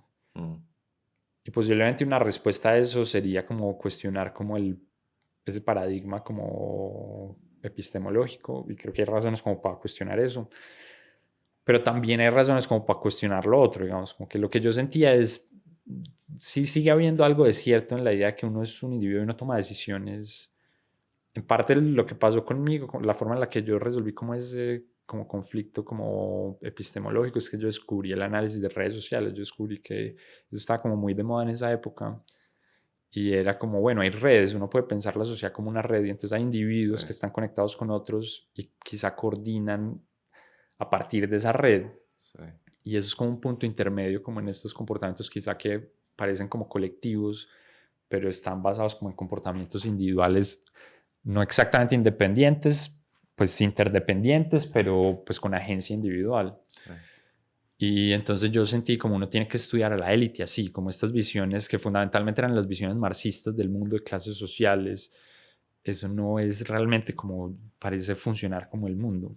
Mm, Entonces esa es una dimensión en la cual yo siento que como que estábamos pensando y eso ha estado cambiando un poco como y yo me siento como contento de ser de los primeros como empezar a cuestionar eso en Colombia sí. y empezar a decir cómo tenemos que estudiar la élite más cuidadosamente, con mejores datos, datos Sí. individuales, datos que le digan a uno de qué estaba haciendo la gente, quiénes son, sí, y no esta noción abstracta de una clase social con unos intereses en los sectores, no sé qué, y tal, tal. Sí. O sea, vos lo que decís más o menos es, está esta narrativa de, está la élite y está el pueblo y la élite es la que define y la que coordina como los eventos y la manera como se desarrolla el mundo, ¿cierto? Sí, Y lo que vos decís, es, esa visión es demasiado reduccionista, ¿no? Es como sí, muy sí, marxista en el sentido de que están los oprimidos y los opresores y los opresores tienen como un excesivo control sobre cómo el mundo se desenvuelve. ¿Es algo así? Sí, hay un elemento grande de eso, pero hay también un elemento de la entidad misma de la élite que uno debe como cuestionar, en el sentido en el que tanto estas personas, por ejemplo, compiten. Si vos me preguntas, Mm, entre cada comunidad hay competencia, pero entre las élites mismas, a sí, través del mercado y demás, hay competencias, ¿no? Y en los ámbitos políticos, como que esa dimensión claro. Esa no como de clase, cabía, sí, no cabe no ahí, es porque es cabía. una clase homogénea. Entonces, eso no le... Claro, Yo con frecuencia tengo estas conversaciones sobre como que, cuál es la relación entre Gilinski y Petro, entonces como la élite política y económica, como que sí, o entre Gilinski y el GEA, es como esas gentes, es parte de la élite a sí, cualquier luces, pero están compitiendo. Eso no cabe en este mundo como de unos pocos colores, de, sí. sí. Em, entonces, ese es como conceptualmente como un conflicto que yo tenía con eso Mm, y creo que afortunadamente como que mi visión siento que está empezando a ser como cada vez un poco más acogida. El elemento adicional es eso, como que una vez uno se sienta a pensar como en los elementos de esa comunidad o de esa clase social, sí. uno puede empezar a pensar en mejor evidencia para estudiarlos, ¿no? Mm, Eh, y eso también en parte es como que tenemos mejores herramientas para estudiar cosas y las redes sociales son como parte de esto. sí. Eh, ¿Y qué has concluido sobre las élites en Colombia? no, hay varias cosas, como la primera cosa es como el fraccionamiento de ellas, creo que es como Sí, importante. que no es un solo grupo, sino que son diferentes y Son compiten entre ellas. eso, y hay un elemento, por ejemplo, importante que la diferencia con el resto de Latinoamérica, y esto es importante en el sentido de esta conversación grande que tanto se parece Colombia al resto de Sí. la región, y es que a diferencia posiblemente del resto de la región, Colombia tiene una fragmentación como más alta de élites, sobre todo a nivel regional. Ok. O sea, Entonces, eso es más o menos Barranquilla está por su lado y Medellín sí, por su lado sí, y en tienen Cali. élites distintas, Sí. es gente distinta que no está realmente muy relacionada entre ella. Ujú, Pues hay intersecciones y cosas por el estilo. Y eso es esencial si uno quiere entender, por ejemplo, la dinámica de la política en Colombia. Cuando le habla a uno del clientelismo y lo que sucede moviendo votos en la costa y no sé qué, sí. eso no lo hacen, la gente le habla a uno de esto como los Santos y los Lleras o no sé qué, estas Sí. familias de Los toda la... apellidos grandes, Sí, famosos. esos no son los que están moviendo los votos exactamente, es decir, ellos no tienen Ujú, el control. Esto es una de las cosas como paradójicas de, y aquí es simpático porque como que quiero escribir un libro sobre lo normal que es Colombia, ahora voy a estar hablando de todas las cosas que son como singulares. Sí. Eh, pero una de ellas es eso, como el fraccionamiento de la élite y como que eso habla mucho de la capacidad del Estado. Yo me vi el documental de Diomedes Díaz en Netflix hace un Sí. año, 2 años, yo no sé cuándo. Y era súper interesante cómo al man lo habían, y se cometió un crimen en Bogotá, Sí. toda la institucionalidad, como de la formalidad del país y lo que posiblemente tenga el control de esta élite Mm, como urbana de Bogotá, qué sé yo, lo imputaron y le dijeron como, bueno, usted está no sé qué, y el man se fue a una finca por allá, no sé sí. dónde, en el Magdalena Medio, estaba protegido por los paras y nadie, todo el mundo sabía más o menos dónde está, pero no. No lo cogían, no lo Sí, capturaban. entonces la élite que lleva 200 años teniendo control del país, ¿teniendo control de qué? Teniendo control de ciertas esferas, Sí. ¿cierto? O sea, como que, pero regionalmente el país ha estado Sí. fragmentado y hay unas élites en las regiones y esas élites han ido cambiando. Por ejemplo, estas élites ilícitas son unas élites distintas, no es la élite de la colonia, no me digan qué pasó en la colonia y que Mancuso viene, es decir, Sí. hay una movilidad grande también como en estas élites, pero la Sí. cosa regional es como súper importante si uno quiere entender cualquier cosa que pasa en Mm, Colombia y cómo el fraccionamiento del poder viene de ahí, sí. ¿sí? Sobre ese tema, Diomedes, te recomiendo una crónica muy buena que escribió Alberto Salcedo Ramos. Ok, Tiene una crónica muy buena justo sobre eso. Eso como paréntesis. Entonces, listo, el poder no está tan unificado como parece. Hay disputas entre élites, hay competencia, sí. hay un fraccionamiento. Em, ¿Qué implicaciones tiene eso como concretas? ¿Cómo sería diferente? Sí. O ese no es como lo que vos No, estudias. ahí, digamos, es parte como como de las puertas que abre como investigación que yo no he respondido y Claro. quizá sean otras personas las que puedan como responder. Ok. Pero yo creo que eso en parte ha mantenido la, este equilibrio como de un estado de cierta forma débil en Colombia, sí. En parte porque el proyecto Nación solo viene a ser entonces compatible respetando el poder de esas élites regionales. O sea, como un proyecto donde yo desde Bogotá puedo decir que si usted está en Montería, no puede estar en la finca, no, usted tiene que estar en la cárcel. Si yo digo desde Bogotá que usted debe estar en la cárcel, Sí. eso no se ha podido construir. Hemos tenido suficiente tiempo, o sea, como que Colombia ha Sí. tenido 2 siglos de historia como republicana, como las herramientas para construir eso se podrían haber construido como en buena parte del resto del mundo. Sí. Posiblemente eso no ha pasado porque eso implicaría pelear con las élites de esas regiones y eso no las haría como dispuestas en cierto momento a ser parte de esta cosa que llamamos Colombia. Ya. Entonces, de hecho, yo sí tengo un paper como en este sentido con algunos coautores, y entonces no voy a hablar por la forma en la que ellos leerían como este paper, pero lo que nosotros hacemos es sentarnos a pensar cómo la rebelión en Colombia ha sido como ampliamente aceptada, y eso es una cosa que mucha gente no sabe, pero por siglos la rebelión en Colombia fue un crimen menor, si se quiere, y dentro de la Constitución, y bueno, ya que vos sos abogado, hay unas herencias que vienen de, al menos la Constitución de Río Negro, decimos nosotros, donde se piensa el conflicto político como un conflicto internacional. Entonces se usa este principio del derecho de gentes, Sí. que es como el germen de lo que hoy en día es el derecho internacional humanitario, Ok. que viene desde tiempos romanos y es cómo trata uno a otro monarca, si se quiere. ¿Sí? Uno no lo trata como un criminal, como usted y yo somos unos caballeros y Sí. si yo lo voy a invadir, usted vamos a pelear, tenemos este código de tratarnos como entidades donde yo reconozco su paridad como conmigo. Sí. Y por eso es como la base del derecho internacional humanitario y es como hay ciertas cosas que en guerra no puede hacer uno, ¿no? Uno no puede matar niños, no puede violar mujeres, no sé qué. En Colombia se cogió ese concepto a mediados del siglo XIX y se incorporó para dentro de la Constitución. O sea, en Río Negro hay un artículo que es el artículo 97, creo, de la Constitución del 67, que dice, en Colombia se reconoce el derecho de gentes y básicamente se debería usar para resolver disputas políticas internas. ¿Sí? Entonces, como usar este concepto como para el derecho internacional, el contexto local.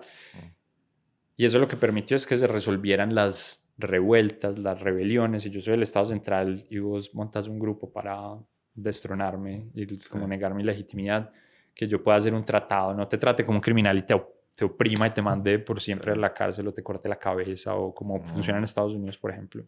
Que eso desde la Constitución en Filadelfia se dejó claro, como existe la traición. Y si usted trata de hacer un golpe o de tumbarnos a nosotros, la muerte, o sea, esa es la penalidad. En Colombia se decidió, las élites conversando en Río Negro decidieron, no, vamos a, es decir, tenemos estas herramientas legales que nos van a ayudar a resolver ese conflicto. Y qué interesante. nosotros no exploramos como cuáles son las consecuencias de eso en el largo plazo, pero muy seguramente eso es sembrar la semilla de la ilegitimidad del Estado para empezar, ¿no? Es de entrada, el Estado uno al Estado puede crearle un contrincante legítimo con la violencia, digamos. Y eso ha estado ahí y hay formas en las que eso se ha perpetuado y en el Código Penal hasta en el 80 estaba, pues el Código Penal del 80. Entonces decía que la rebelión era una pena, la pena por rebelión era algo así como 2 años y mínimo como 6 meses. Es decir, era como ir a robarse una paleta, pues exagerando aquí un poco. Qué interesante esa tesis. Entonces, lo que posiblemente no hubiera pasado si uno hubiera tenido una élite más fuerte, centralizada, es que hubiera dicho, ustedes de joden, nosotros tenemos más poder y ustedes hacen parte de esto, o se llega a otro tipo de acuerdo, digamos, no uno tan generoso con... Sí, como benevolente con la disidencia, digamos. Entonces yo creo que eso es esencial, digamos, y de ahí hay 1000 problemas, o sea, como que buena parte de la conversación que vos tuviste con Juan Ricardo uno podría decir si esto tiene sentido, está ahí, ¿no? Como el Sí, hecho de que no tengamos la capacidad para controlar estas zonas del sí. país, ¿cómo es que no hay nada, no hay presencia del Estado por allá? Sí, la famosa presencia del Mm. Estado. Que de hecho es... Andrés Mejía Bernal, no sé si lo conoces, siempre hace una crítica cuando hablan de la presencia del Estado Ajá. y hablan no sé de qué territorio en el que hay una fiscalía y en la esquina hay una contraloría y en la otra esquina hay un hospital y en la otra esquina está el mando de policía y aún así impera la ilegalidad, ¿cierto? Pues Sí, mandan otros grupos ahí a pesar de que hay presencia del Estado, sí, ¿cierto? ¿Qué es esta obsesión que todo el mundo tiene porque el Estado haga presencia si sí, hay lugares en los que hace presencia y no manda? Y no sé si sí. tiene que ver un poco con eso, Yo ¿no? creo que está ahí, yo creo que es parte de eso, es crear entonces un Estado que realmente no está, es decir, que tiene que Mm, coexistir con otros poderes. sí, Y no hay que ir muy lejos, es decir, a uno se le olvida que el cartucho quedaba sí, a 2 kilómetros, pues no sé cuántos kilómetros, por unas pocas cuadras de sí, todos los símbolos de la institucionalidad en el sí. país, ¿no? De la Casa de Nariño, Mm, del Senado, de bla, bla, bla, y allá torturaba gente, es decir, como que era sí, un paraestado. Y, y eso entonces quizá tenga origen como en esta mm. extraña forma de crear un equilibrio político donde, bueno, Es mejor tenemos... coexistir que agarrarnos, ¿no? Es un Sí, poco eso. que también tiene algo del sentido, digamos, como que hay una parte de lo que nosotros siento que hacemos en el paper, y creo que es algo bonito del paper, es, por supuesto que entonces, si uno vuelve a pensar como en el dictador benevolente, posiblemente lo mejor habría sido no hacer eso, Ujú. sí, pero al mismo tiempo, ¿qué más hace uno? Es decir, uno está ahí, esto es Río Negro después de décadas de guerras civiles, nos estamos matando, qué más vamos a hacer aquí? O sea, ¿cómo Sí, más, qué más, qué otra solución tenemos? ¿Como qué otra sí. arquitectura institucional puede ser un buen equilibrio político? Esa era la que era en ese momento, Sí, como ¿sí? que no era lo ideal, pero era como lo óptimo de pronto. Sí. Algo así. Entonces, que ahí volvemos entonces a lo del barco, como que estamos, ¿qué más hacemos si estamos en el botecito? Pues no. Mm, qué interesante esa tesis. Sí, vamos a ver qué tanto deberíamos tener un borrador esta semana o algo así. Vamos a ver cómo el mundo lo recibe. Por un lado la opinión pública y por otro lado los académicos en su torre de marfil. Qué bien. Para cerrar ya, Javier, que ya llevamos 2 horas. em, Libros que te hayan marcado, o autores, tal vez mejor pregunte, que te hayan marcado y que creas que sea útil pues compartir. O sea, tal vez no nos tires los Sí, de la frontera del conocimiento inentendibles, sí. pero algún... No, sabes, te puedo decir algo sobre todo respecto a este tema de las élites, viendo que es algo que nos ha interesado pues en esta conversación y es algo que siempre ha estado ahí, que de hecho yo quería hacer como investigación como juiciosa sobre esto y no he podido, pero creo que pronto tendré como los datos para hacer esto. Y, y es William Faulkner, que Mm, es pues una de las grandes influencias de García sí. Márquez, que él tiene un tema recurrente en sus investigaciones, pues en sus investigaciones, en sus obras, y es unas familias de la élite en decadencia en el sur de Estados Unidos, Ah, mira. que de hecho también es un poquito medio macondiano, ¿no? Como que las historias de García Márquez también tienen un poquito como un poquito ese sabor. Y eso es algo que yo siento que el estudio sobre las élites y la desigualdad no, no habla nada de eso. Es decir, Mm, como que entonces en este mundo uno tiene estas familias ricas del sur que posiblemente eran ricas en un mundo tradicional donde el valor estaba en la tierra, en los esclavos, en toda una serie de activos y en un mm, equilibrio político específico. Y el mundo fue cambiando. En parte de eso fue la guerra misma, digamos, pero también pues es la modernidad, digamos, llega el mundo, llegan las tecnologías modernas y las verdaderas oportunidades económicas están en tener una fábrica y tener trabajadores mm. asalariados que van de 8 a 6 y que uno los regula y ellos están ahí, sí, en un esquema como productivo y tecnológico completamente distinto.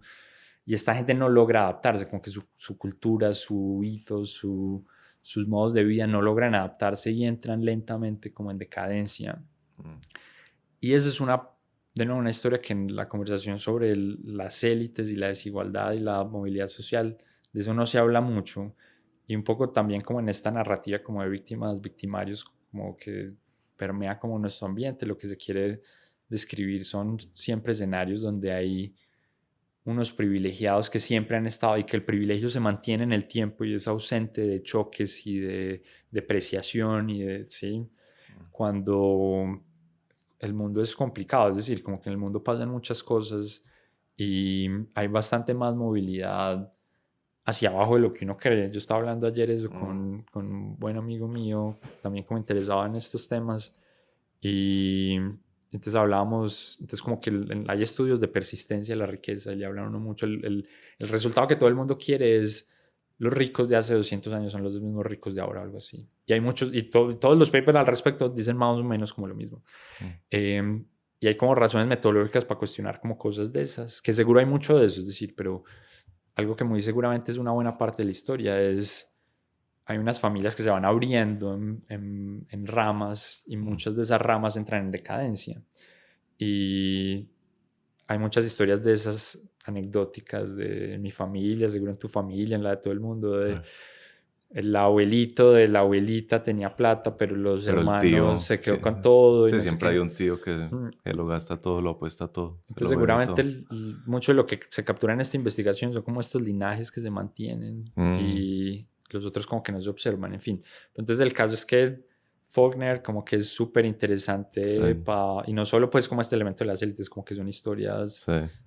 ¿cómo se llama uno que a mí me gustó mucho? Me lo leí hace muchos años, como estaba en el colegio yo creo. El famoso de él es El, As I Lay Dying, ¿no? pero es ruido, the noise and the, ¿cómo es que es? Que es muy interesante porque empieza, y no quiero arruinarle eso a nadie, pero es más o menos una misma historia contada por distintos personajes, y el primer capítulo es como medio como inteligible, Ah, ok. y entonces parte de lo que uno se entera muy rápido, esto está como en Wikipedia, como en el primer párrafo, creo si uno lo busca, entonces no creo que esto sea un spoiler para nadie, pero hay alguien dentro de esta familia que es como un niño o alguien con con un retraso mental, una enfermedad Ok, mental. Entonces él ve el mundo como muy sensorialmente, entonces él ok. siente como que no lo están mirando o algo y empieza como a llorar y uno está leyendo y uno no entiende, o sea, como que este contexto no se lo dan a uno. Ya. Y bueno, entonces después la historia empieza como a enriquecerse por otras perspectivas y eso es como Mm, súper bonito, pero no, es como la historia entonces de nuevo de un mundo como tradicional que empieza como a irse a caerse qué interesante. y en fin, ese es uno que se me ocurre. ¿Has leído el de Nicanor de las élites? De Sí, sociedad sí, menos como detalladamente lo que me gustaría, y qué pero impresión te dio siendo vos un estudioso de las élites, economista.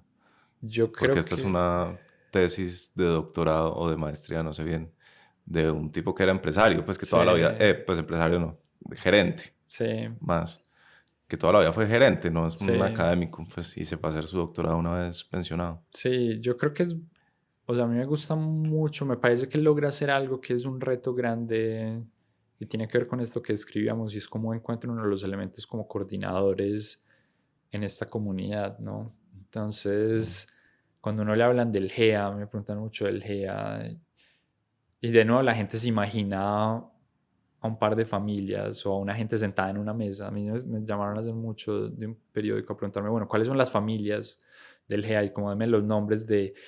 Y parte de lo difícil del caso como antioqueño es que se corporativiza rápidamente estas compañías, como que hay unas familias fundadoras, pero la comunidad rápidamente empieza a invertir entre ellas y rápidamente empiezan a usar el mercado de valores y cualquier persona empieza como a ser capaz de mm, comprar como empresas. Y y entonces eso no quiere decir que estos sean como unas entidades como democráticas que representen la voz de todo el mundo, pero entonces esta conexión como con estas otras unidades sociales que son estas familias como que se desvanece. Y entonces una cosa chévere de la tesis de Nicanor es que logra como hilar esas fuerzas como que conectaban a la gente. Entonces habían espacios donde como de interacción social que mantenían a estas personas Bueno, como controlando estas empresas. Entonces él habla de cosas como la escuela de minas, que eventualmente sí, sería la nacional, después la escuela de ingenieros, y ¿no? Entonces habían espacios donde había, digamos, los herederos de estas familias como fundadoras.